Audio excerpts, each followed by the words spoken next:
Hi, everybody. Happy Wednesday. Good to have you here. I got a lot to go through.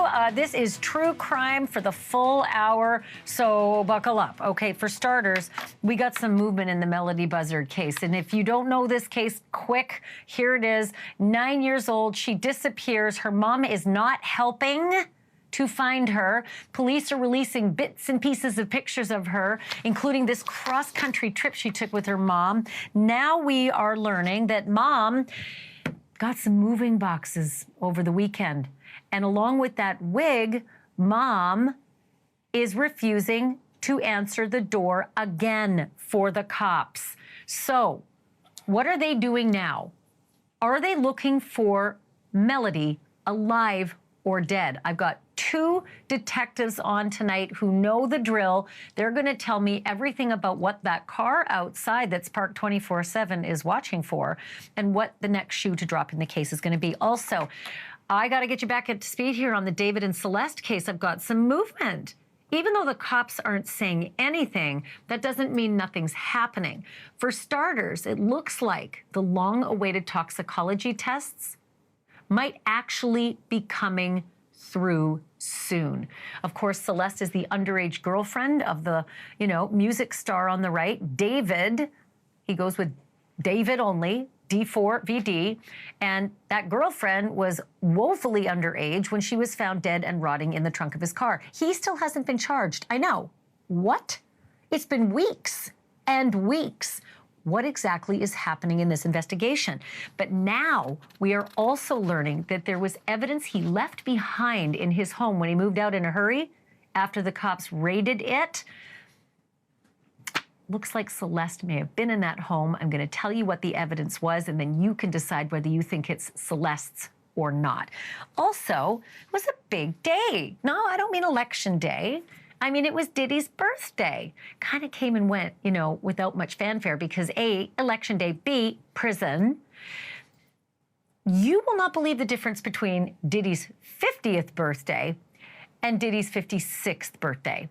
For starters, this is what he was probably wearing on his 56th birthday. And I don't know, let me ask the control room, can I give a little sneak peek at what his 50th birthday looked like? Do we have any of those pictures handy? Because when Diddy turned 50, it was like the president was turning 50. Look at this thing. This was sponsored by Ciroc Vodka.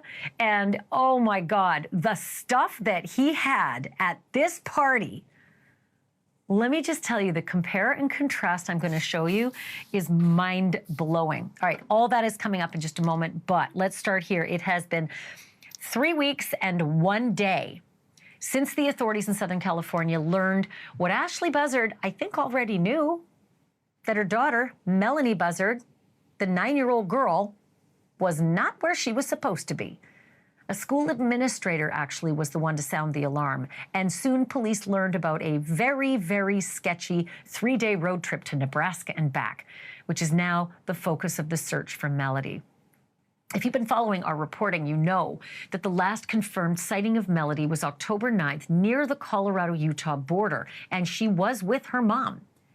From there, police tracked her mom's rental car through Utah, Arizona, Nevada, and back to California, where Ashleigh, the mom, returned without Melodee, the little girl. That was October 10th. And it must have been hard for police to track Ashleigh Buzzard in that rental car because the plates were switched twice along the way. Yeah, that's nothing shady, right? Just switching the plates on a rental car. So what has this mom been up to since returning home to California alone? She ain't moving heaven and earth to get her little girl back, I'll tell you that. But she may be thinking of moving because yesterday, according to a neighbor, Ashleigh had what looked like moving boxes delivered to her home. And she appeared to have changed her hair as well, or her wig once again. Let me just show you the video that we can play for you that was shot right next door of Ashleigh, weirdly with her purse slung on her shoulder and her boots on, although not leaving the property. Take a look at this.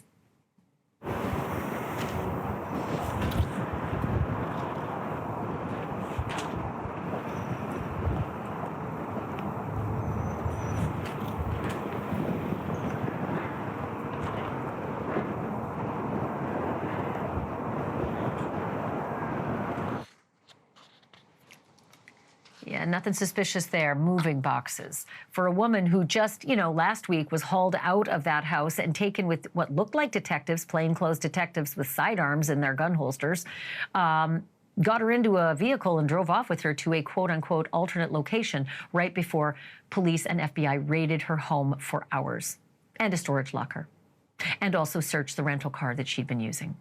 You may recall late last week, this happened in Lompoc, California, right?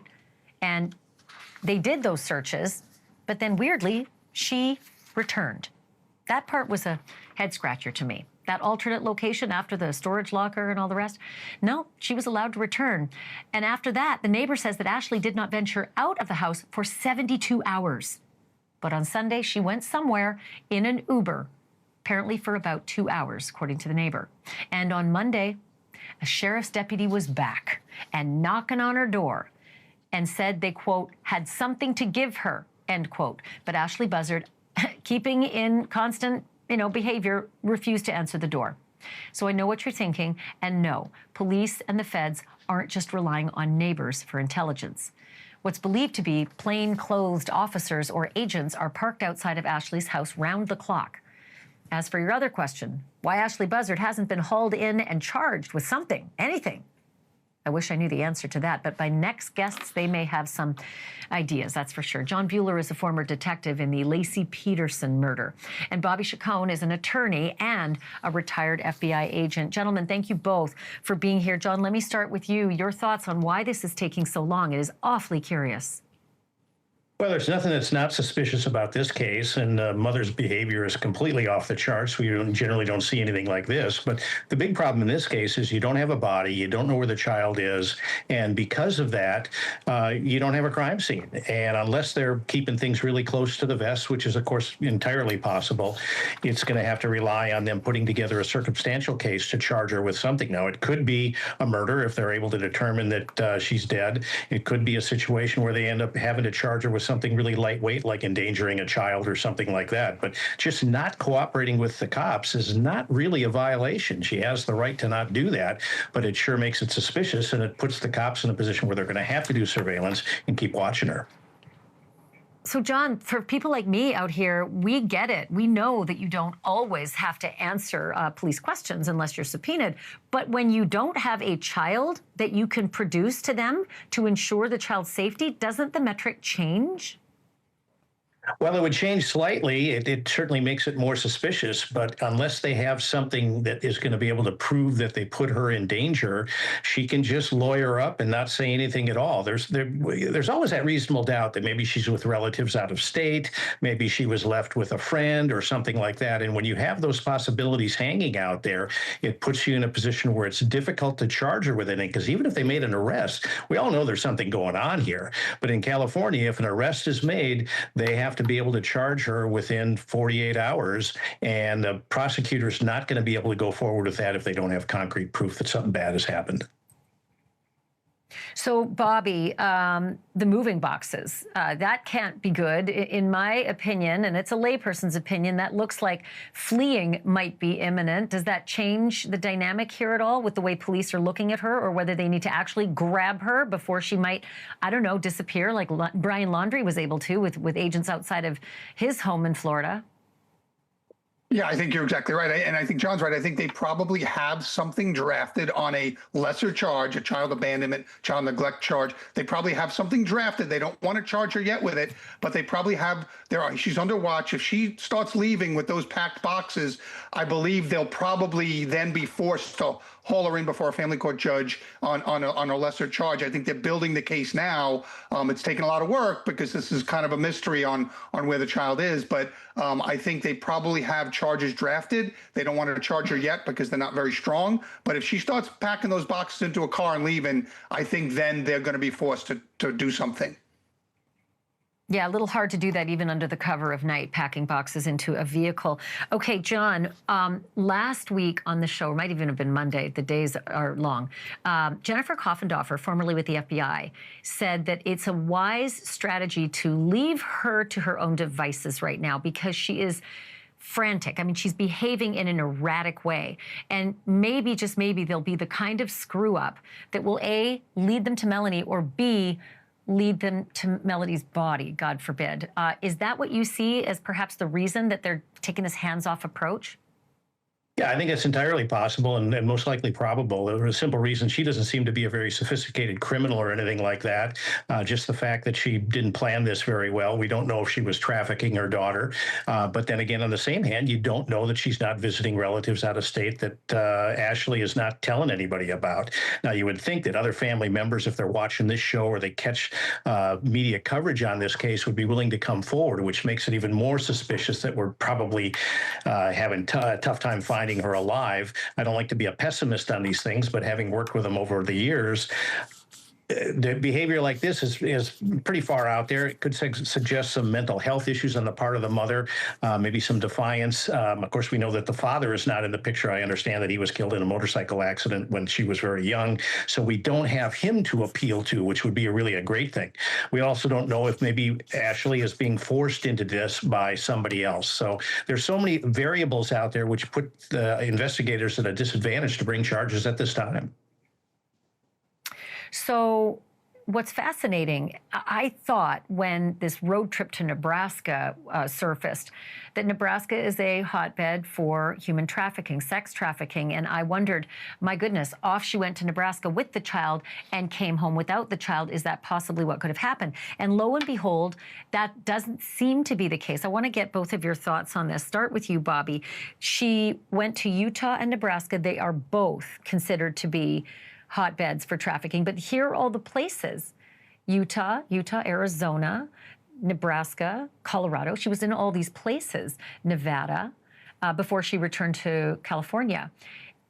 Can you make head or tail, Bobby, about this route that she took, having returned from Nebraska, still with the child, because the child is last seen apparently on the Colorado-Utah border?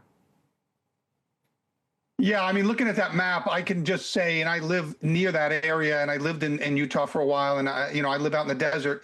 That's a very unpopulated route through that southern Utah, through that Nevada area, the desert there. She's not going through a lot of major towns or major cities. She's off the beaten track there, and if you can anywhere along that route, you can pull off, and in 10 minutes you can be in a very desolate and isolated place. So if you wanted to, say, God forbid, dispose of a body, there's ample places along that route to do that. Well, that's devastating. I was hoping it would be more something that was traceable, like a deal maybe made for trafficking in Nebraska and executed closer to Utah, the two states where, there's a lot of trafficking that's reported, but and something that would be, again, I said traceable, meaning you get Melodee back as opposed to get Melodee back dead. Actually, John, that's such a good question for you, considering that when you went looking for Laci Peterson, you ended up finding Laci Peterson and she was dead. Are we looking for a live little girl, or are we looking now for a body? Do you have any wisdom one way or the other? Well, I'd like to think that we'd find her alive, because that's always the greatest victory that you can have in a case like this. But you have to put some things out there that are going to provide an incentive for people to come forward. A pretty hefty reward can get people who are on the wrong side of the law to cooperate, because they see a monetary advantage in that. And especially if there's more than one person involved in this, their loyalty is only going to allow them to be loyal up to a certain dollar amount, and then they'll come forward. Hopefully programs like yours, and if anybody else profiles this, will get the word out to the right people. If Melodee's still with us and we can bring her home, that would be the ideal situation. But having done the job for a while, my optimism is a little bit behind me now. I feel the same way. The longer we go with her erratic behavior and no sign of Melodee, it just it doesn't feel good either way. John Buehler and Bobby Chacon, thank you both. Really appreciate this. Thanks. Yeah. Just ahead, speaking of people you'd think would be arrested by now, we certainly haven't heard much about the David case lately. David spelled with a 4, but that doesn't mean that I don't have an update. An update that's equal parts Vegas, Six Flags, and Build-A-Bear. No joke. And the PI who uncovered it all is going to join me live when we come back. Also, check out Drop Dead Serious, my podcast. Got a lot of big new episodes and a bunch of big ones on the way. Make sure you check it and subscribe. Back in a moment.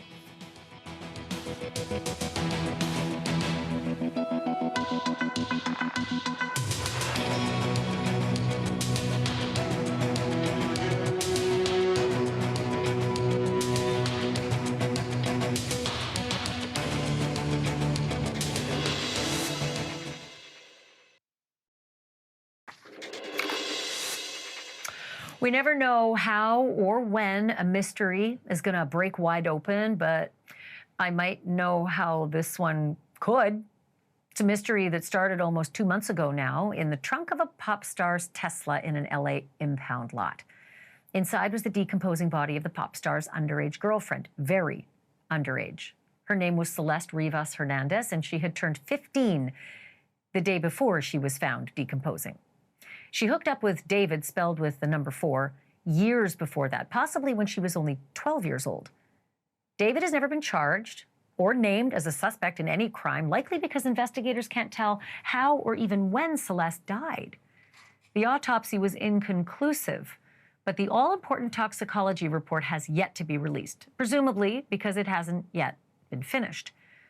But there's reason to believe that it could be finished any moment now. And that report could answer a trunkload of questions. In the meantime, we've got that Build-A-Bear clue. I know, bizarre. Stay with me. This is quite a story. A Build-A-Bear certificate turned up inside the Hollywood Hills mansion where David used to live until a week or so after the LAPD raided that home because he moved out shortly after the raid. But clearly he did not take everything. Case in point, the Build-A-Bear certificate. That was found. It was left behind. And at the bottom, you can see the name Esmeralda, belongs to Esmeralda. Celeste, the dead girl, had a cousin named Esmeralda. And Celeste's cousin, named Esmeralda, not sure if it's the same one, launched a GoFundMe for Celeste's family after she died. The certificate is dated April 21st, 2024. And that matters why? Because that is 16 days after Celeste's family reported her missing for the final time.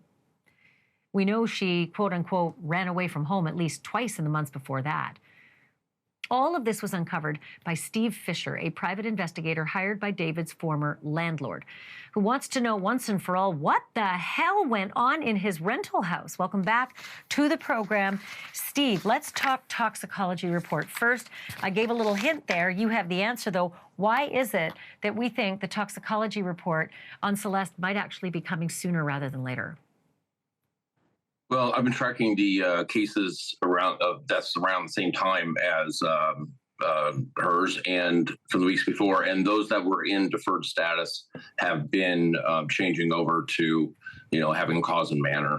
There are a few cases that still haven't, but there are several cases actually on the same day, on the 8th, September 8th, as hers, that toxicology has come back because they now list some of the other people's deaths as effects of fentanyl and whatever. So I believe her initial tox may be back, and they're still working through, cause and manner. But there's also a good chance, because of her state of decomp, that they have to send, this out for additional testing or a different type of testing to get, a result. Just wonder if they're going to tell us about it, even if it does come in today, yesterday, or tomorrow. That's the other issue. I'm so short on time, and I got a million questions. Let's talk Build-A-Bear. That certificate that says Esmeralda. We don't know if it's Celeste's cousin Esmeralda or if it's the cousin that did the GoFundMe. But the date is pretty fascinating, and the fact that it's found inside his home. This is April in 2024. This certificate. Celeste would have been 13. And again, Esmeralda might have been, about 15 or 16. But this likely puts Celeste inside David's home, doesn't it? Well, it puts it inside the home, and it also, there was people aware of where Celeste was, and they're obviously in contact. They planned this out, and I don't believe this is just a coincidence. I believe that this is that Esmeralda, and David was there. We know at Six Flags that day. Celeste was a missing person, and then shortly after, she shows up at graduation. And I think there's some people pushing back, saying, well, she's Esmeralda's a senior in high school. The point is that I don't think Celeste was the only person there for that graduation. I think there was adult family members there as well. And they should have notified law enforcement that Celeste is not, we've located her, and then they intervene and find out what's going on. But that didn't happen. Well, we've just put she was a runaway, but was she really missing? I mean, I've lost count now of the sightings and the moments where she was together with family members. I'm going to combine these two questions for time here. Sure. You have heard that the family told people after Celeste went missing not to look for her. And we've noticed that that Vegas photo was deleted from the aunt's Instagram. What do you make of that? And that's Esmeralda's mom. And so I was told by a source very close that on the last time she went missing, the family members were saying, don't look for her. She's staying with other family members near LA. And all of a sudden we see a lot of interaction with Esmeralda and Esmeralda's mom. So it's, these are all dots we're collecting, and, and then we'll connect them. Which makes me wonder, what were they saying if they meant family members, that she's staying with family members? Because if she was staying with David, he was no family member. And I'll remind everybody that she was 14 when she went into that trunk, and 15 when her rotting body was taken out of that trunk. Steve Fischer, you do such great work. Keep coming back and call us and knock on the door and break into programming anytime. Thank you very much. Thanks for having me. Thank you as well. All right, folks, up next. Halloween marked a half-century since one of America's most vexing crimes was committed, the murder of Martha Moxley. It's now 50 years old, and still it's a cold case. Although technically it's been solved, and then unsolved, and then solved again, and then unsolved again. And now finally, the Kennedy cousin who was convicted and then unconvicted, he is talking for the first time. It's our True Crime Rewind, and it's next.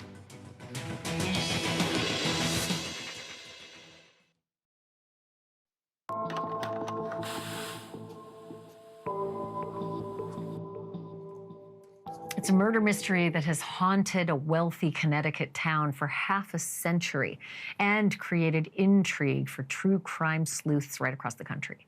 In tonight's True Crime Rewind, we go back 50 years to Halloween 1975, when the body of 15-year-old Martha Moxley was found dead in the backyard of her home in Greenwich.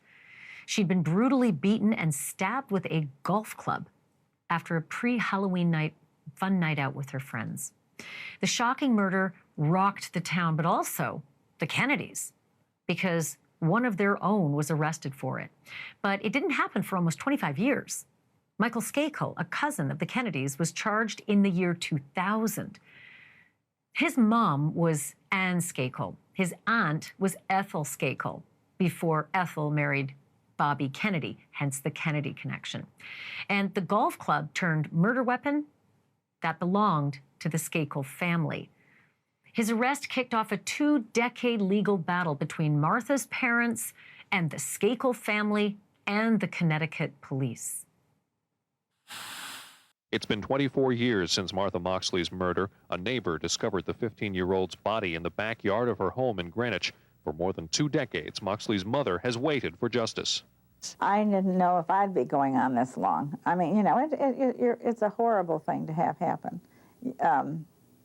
You're in shock for so long. It just, and anyway, and then gradually you sort of come out of it. Martha Moxley was beaten to death with a golf club. Among possible suspects, Moxley's neighbors, Thomas and Michael Skakel, nephews of Robert and Ethel Kennedy. Moxley had been with the Skakels the night of her murder, and investigators say the weapon was traced to the Skakel home. The case remained unsolved. A childhood friend of Moxley's says police had a difficult time. I don't think they were equipped to handle something like this. I think they ran into a lot of problems with cooperation among a lot of people around the Belhaven area. The high-profile case prompted a barrage of media coverage, novels, and articles, and police got new tips that started a grand jury investigation 2 years ago. I think the police have a lot of information now that they didn't have years ago. A lot of people have come forward. The Skakel family has remained publicly silent, although Michael's father, Rushton Skakel, was forced to testify last year despite his resistance. Michael Skakel was convicted in 2002 and sentenced to 20 years to life for Martha Moxley's murder. But 11 years later, in October of 2013, a Connecticut judge threw out the conviction and let him out on bond. The judge said that his defense attorney had failed to adequately represent him. Prosecutors immediately appealed that decision, and in 2016, they won, with Connecticut's Supreme Court reinstating Skakel's murder conviction. But in yet another twist, 2 years after that, in 2018, his murder conviction was tossed out yet again, this time not by the judge, but by the state Supreme Court. And again, the reason: his lawyer had failed to present evidence of an alibi. And then finally, in 2020, prosecutors threw in the towel, saying that it just wasn't worth trying him again, that they didn't think that they could win the case. And while it was a decision that ended that chapter of the murder case, it left open the mystery. If Michael Skakel didn't kill Martha Moxley, who did? And now, for the first time, Michael Skakel is speaking out. Here he is in a brand new podcast by NBC News Studios, Dead Certain: The Martha Moxley Murder. And then all of a sudden it's closing and I'm guilty. Done. Took my breath away. Absolutely. Last thing I thought would happen, honestly. Even then, I didn't know the facts of the case. I had no idea when Martha was killed. Had no idea what happened. I was a good fall guy. Joining me now is Michael Skakel's current attorney, Stephen Fischer. Great to have you on. Thank you so much for being here. I have a question that's kind of weird right off the bat. Why does Michael Skakel need an attorney right now? I mean, I know that murder's forever. There's no statute of limitations. Is he looking over his shoulder and thinking it could happen again? No, right now the case has been dismissed. I mean, I was the lawyer at trial after the reversal came through, and the dismissal took place when State's Attorney Colangelo nullied the case, and by operation of law, it was dismissed. As a result of that, we continued to pursue and try to vindicate Michael's rights by initiating a couple different lawsuits. One is a civil rights lawsuit, and the other is a lawsuit that's asking to have the alleged confession tapes returned. They've somehow mysteriously just disappeared. And so we launched a lawsuit against the town of Greenwich and the police department, along with Frank Garr, who was the investigator at the state's attorney's office and also formerly with the Greenwich Police Department. So was the case dismissed with prejudice, which means it can never come back? Well, the case was nullied originally, and in Connecticut, after the nully period expires, 13 months, by operation of law, it's dismissed completely. Dismissed with prejudice is more like a civil concept. I don't really see it too much in the criminal courts, and it's just simply dismissed. So if he's not looking over his shoulder based on, the fear that someone would come back and put him in prison again, is there any exposure for his brother, for Thomas? And all of this happening, by the way, a year after Dorothy Moxley, who we just saw in that package, died. 20 years ago, she said she didn't think she was going to live that long. She lived for another 24 years, and she still believes that it was either Michael. I think she believed it was Michael. But there was always that suspicion that maybe his brother Thomas had something to do with it. Is Thomas exposed? He was originally. I mean, I would be up to the state's attorney's office if they're pursuing a case. I've never heard anything about Tommy being pursued as a consequence of Michael's dismissal. But he was one of the prime suspects, of course, because he was the individual that was last seen with her. He was of the size and the body build that would more likely fit the bill of person who could have committed this heinous crime with a golf club with a brute force and then be able to drag a body. If you compare that to Michael, what he looked like when he was 15, he looked like a little girl at that point. And there's a lot of things. So you mentioned the podcast at the beginning of the show. There's a lot of things that will come out that people have never heard before. So, for example, you're going to hear from witnesses who gave statements that weren't used. You're going to hear about other evidence that we could not introduce. And I don't want to spoil the podcast and what it brings to the table, but I think the narrative is already changing, and it will change a lot more.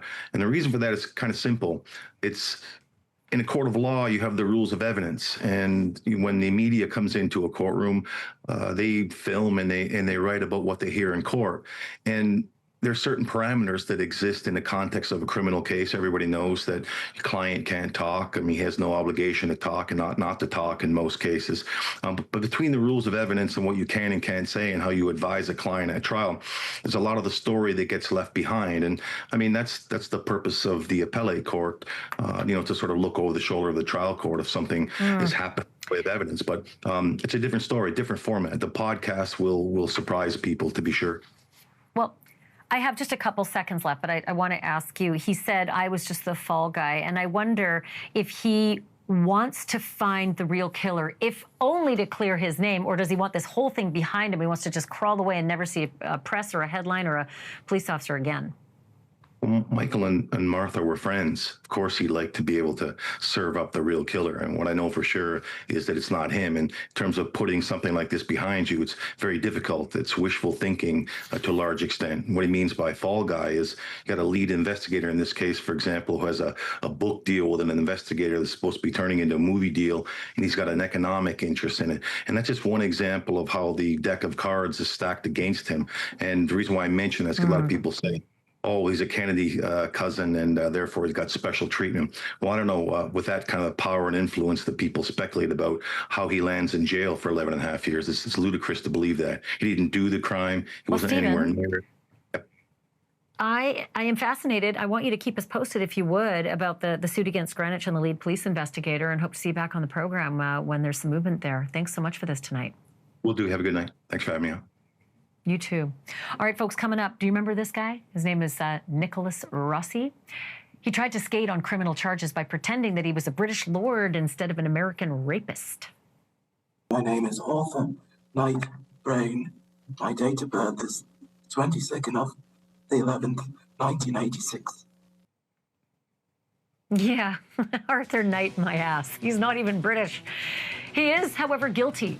Up next, see the judge throw the book at him. I'm sorry, see the judge hand him the book using kid gloves. Yeah, that's next.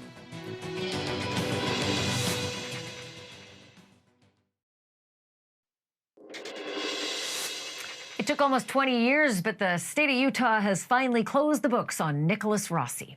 This week, a judge gave Rossi 5 to life for the second of 2 rapes that he committed against former girlfriends in 2008. He got the same sentence for the first rape last month, too. And if you don't remember the name Nicholas Rossi, do not feel bad. He actually wanted you and the whole world to forget it. Do you remember when he pretended to be someone else entirely to avoid being found and charged? I do. My name is Arthur Knight Brown. My date of birth is 22nd of the 11th, 1986.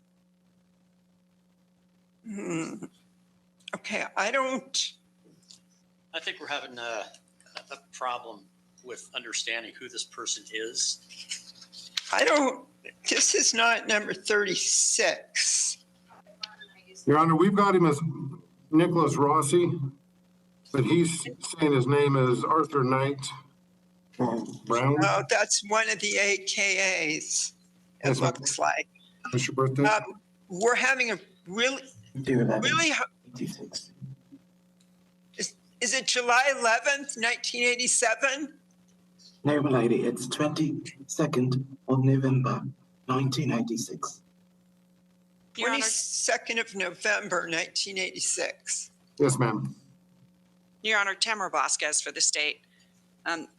This individual has been extradited, and he has not admitted his name or birth date accurately, and so I don't think we're going to be successful on that today either. It's also known as...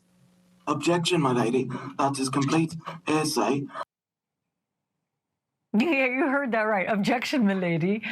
Look, because of a backlog at the Utah Crime Lab, it took almost a decade to identify this Yahoo and actually bring him in as a suspect in either of those rapes, and by which time Rossi was back in his native Rhode Island, where he posted his own obituary in a newspaper and then set out for Ireland and then decided on England.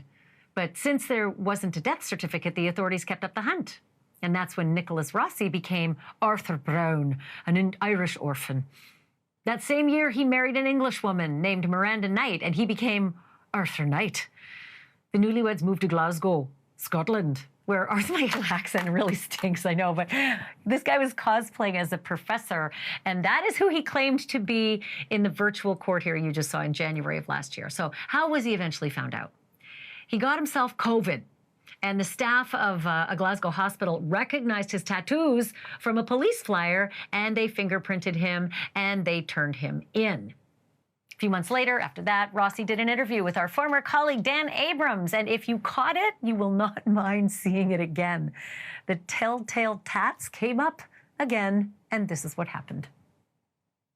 I want to ask you, Arthur, if you would show us your arms, because that could easily sort of. Can you roll up your sleeves? Can you roll up the top of your sleeves? Yeah.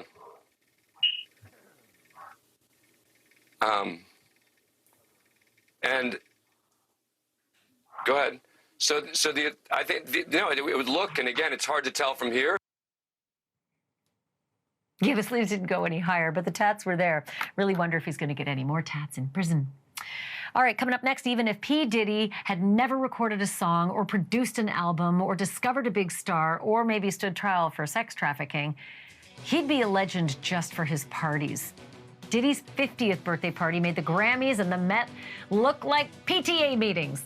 But another birthday just came and went for Sean Combs, and we got our hands on the prison menu that he was served. After the break, how it compared to his usual epic blowouts.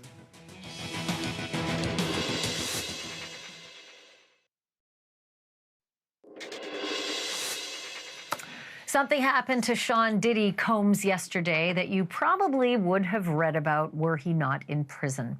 He had a birthday, his 56th birthday. And since inmates have a lot of time alone with their thoughts in prison, I assume he thought at least once about his 50th birthday back in 2019 and the high-end, over-the-top party to end all parties that went along with it. This thing was sponsored by Ciroc Vodka, which created a cocktail called the Governess just for that event. I'm sure there's a story behind that name, but I don't know it. If you do, text me. Also, Diddy commissioned a sculpture for the center of his rose garden that beamed light patterns throughout the entire lavish grounds. Take a look at that thing. Just amazing. The entertainment for this 50th birthday included a concert by Mary J. Blige. And the guest list included Jay-Z and Beyonce, Post Malone, Usher, and Leonardo DiCaprio. If you were lucky enough to be on the guest list, you got a goodie bag full of cannabis products. And then at 2 a.m., this is the pièce de résistance, the partygoers were treated to a big snack, McDonald's on golden platters. But hear me out, hear me out. This was a special McDonald's menu. It was created by the McDonald's company just for Diddy's big night. So nothing that you've ever seen in the drive-thru, nor will you ever. And again, gold platters. But McDonald's or not, that late night snack was 1,000 times better than what Diddy was served for his birthday this year. And I know that because we have the menus from the Federal Correctional Institution at Fort Dix, New Jersey. Diddy's new home away from home for the next 2 years. So here we go. Yesterday, wake up, happy birthday. Breakfast is fruit, a choice between bran flakes and breakfast cake, whatever that is, or whole wheat bread and 2 jelly packets. You got that with skim milk, margarine, and sugar substitute. That was at 6:30 a.m., by the way. Lunch was at 11 a.m., and Diddy got chicken parm, not bad, or a chickpea burger. It was his choice. He got pasta with marinara sauce, spinach, garlic bread, or whole wheat bread, and a beverage. Dinner was at 4:30 p.m., and Diddy got a choice between cheese pizza or navy beans, Italian pasta salad, green beans, garden salad with a choice of dressing, and again, that fancy beverage. Diddy was allowed to have a birthday cake, believe it or not, but he would have had to buy it himself. Here's what the prison commissary offers. Cheesecake squares for $1.07, honey buns for $1.30, Pop-Tarts for $2.85, and a selection of cookies from $1.95 to $2.60. The next 2 birthdays don't look much brighter than this one. because Diddy is due to get out in May of 2028. So I'm thinking his big 5-9 should be historic, depending on how much money he has left when he finally gets out. Thanks for watching, everybody. Check out my podcast, Drop Dead Serious, and stick around for Cuomo.